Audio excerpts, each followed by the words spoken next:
more helpful tips from the Sasquatch. If you're joining us for the first time, do consider watching the storyteller intro, as well as parts 1 and 2 of this episode before watching this video. Enjoy.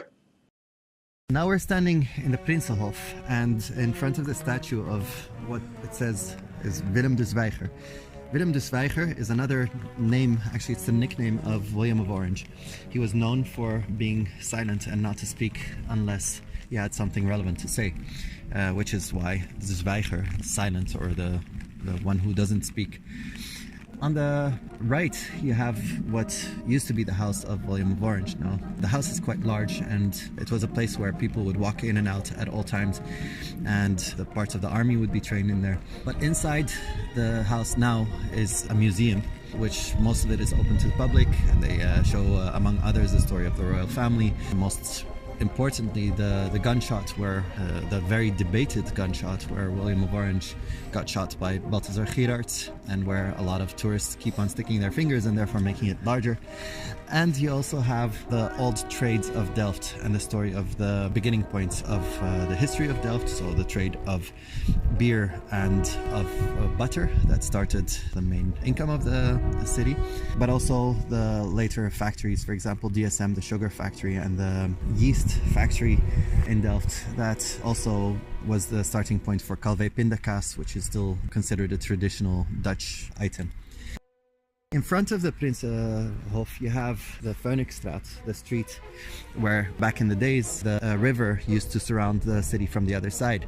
And the gate entering into the Prinsenhof used to be one of the 4 entrances into Delft. So there was a city wall that surrounded the entire city center, or back then it was the entire city. And if you look to the right, you'll see a windmill that is typically of the style there where it used to stand behind a city wall. And the way you can tell is that it's standing elevated, it's higher, and therefore can catch the wind from the wall. Now this windmill has been replaced entirely when they decided to build train tracks underneath the city. So there used to be a bridge with a train going over it. And when they decided to put that underneath the city, they had to decide what to do with its monument, the windmill. And they couldn't get rid of it, so they had to replace the whole thing. So they actually put the entire windmill and its foundation on a concrete slab, moved it sideways, built everything that they needed to build underneath it, and then replaced it and repositioned it back to its original position. Willem of Orange, or Willem de Zwijger, originally was actually the city holder, the gatekeeper of the Netherlands. So he was assigned by the Spanish to gather the taxes for the Catholic Spanish, for King Philip II. And when he saw how that happened, he got annoyed, or actually worried, about how the Spanish were forcing the Dutch to think in the way that King Philip II wanted, but also he found that the taxes were too high, and he did not exactly agree with the way the Spanish ruled over the Dutch. So he sent a letter to King Philip II asking him to lower the taxes, and as a result he was banished from the Spanish kingdom and sentenced to leave the land. But William of Orange, actually being German of origin, decided to side by the Dutch and see if he could find a way to change the situation that they were living in, with the result that he joined with another Catholic priest in Utrecht in order to write the second letter. And that second letter caused him to have the price over his head 25,000 gold pieces. And this was actually the key which made William of Orange side by the Dutch indefinitely and start the war, the 80-year war against the Spanish. So even though the Dutch call him the father of the fatherland, he is not a Dutch by origin, and it's the way a lot of Dutch people see themselves, that they have a starting point somewhere outside the Netherlands. He started the 80-year war, and part of that was that he would have to decide what to do with the Catholics, and he welcomed them in Delft together with a Protestant that were actually living here. And then if you imagine the north of Ireland and the war that happened there between the Catholics and the Protestants, Delft had something similar until William of Orange decided to unite them. And he came to Delft because it was so easily defendable, because it already had the city walls and the whole defense structure for the East, or the Dutch East India Company, the VOC, which was the first multinational, the first public company in the world, actually. And it was founded in 1602 and therefore needed a whole defense mechanism. And William of Orange made use of this defense mechanism in order to unite the rule of the Netherlands in this part and unite against the Spanish Inquisition. This is the Oude Delft. The Oude Delft is actually the street that is the oldest and the starting point of Delft. It was dug out as a trench in 1100, I think, for agriculture originally, and eventually, when the defense of the city became more important, the whole city was filled up with all the little grachten, as we call them, which are actually the defense trenches that made sure that certain boats could pass through and others couldn't. Now, as we're walking from the Oude Kerk going south towards the Kolk, there are many different things to see. For example, the first thing that you see on your right is the house with the many crescents. So there were a lot of important Dutch families that were living as close as they could to William of Orange and to his house. And what you notice quite quickly is that there are a lot of windows that are cut up into smaller pieces. Now, as opposed to many places in the world and how people live nowadays, the taxes of the inhabitants of Delft were measured by the number of windows that you had on the facade side, so the place where your front door was positioned. So people would cut up the windows as much as possible to show how much they were contributing to the freedom of the nation from the Spanish Inquisition. And that is why the Delft windows are typically full of small windows. One of the exceptions to this is a house where a little bit further, I think it was down the Oude Delft as well, where there are a lot of windows on the front side of the house, but it's actually not the facade side, because the owner of the house positioned his door around the corner where there are no windows to make sure that he almost didn't pay any taxes. So that's one of the earliest forms of tax fraud.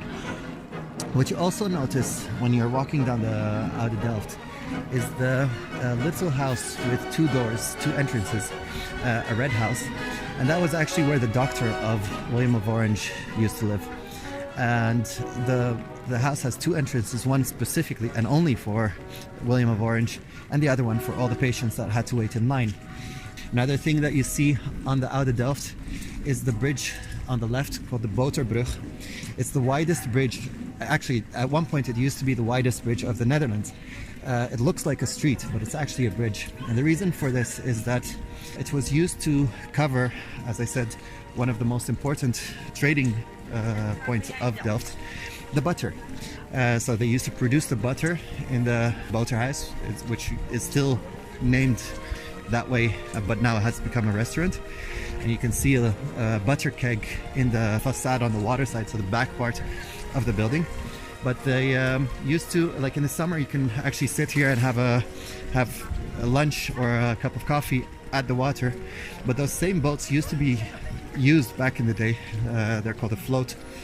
In order to place the butter on top of them, they'd sink lower, and then they would put them underneath the bridge to keep them at the right temperature, away from rodents and birds. And now we're getting into the more busy parts of the Oude Delft. But as you go further south, one of the typical things is that you can actually see the tower of the Oude Kerk and how slanted it is. But the more south you go, the more you walk through history and go backwards towards the origin of the Dutch East India Company. As I said, the first multinational and the first public company of the world. Now, this company it was known for its piracy and the fact that it terrorized the seas. At least that's the way it is. If you ask Dutch people about their history, if you look it up in Wikipedia, at least the version that I've seen, you realize that it's as if they are speaking positively of it. But this company was known to terrorize the world and actually take everything from spices, rice, the wine of South Africa. Now imagine South Africa with apartheid. Those were all under the rulership of this company. And because there were a lot of sea wars going on at the time, it was very important to arm the ships quickly. And this is part of the identifying factor for Delft, where Delft used to have 3 seaports, One that is now in Rotterdam, Delfshaven. The second one, the Kolk, which is at the south of the Oude Delft. And the third one is in the north of the center.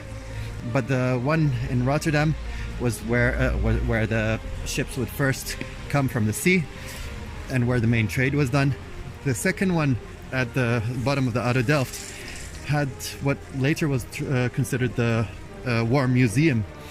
And in the War Museum you see 3 layers, and they have large windows, which was a unique building at the time, in order to make sure that they would have the arms ready, or the weapons, the cannons and all the weapons that you needed ready on a platform, so that they could literally just place a platform outside the building and lower it onto the ship, bolt it onto the ship, and have it go ready to sea as quickly as possible. So it was kind of like a mass production for warships.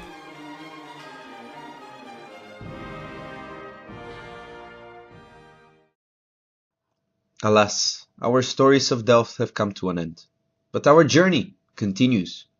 Thank you for sticking around for all 3 parts. Keep an eye out for our next destination review, and we'll see you there.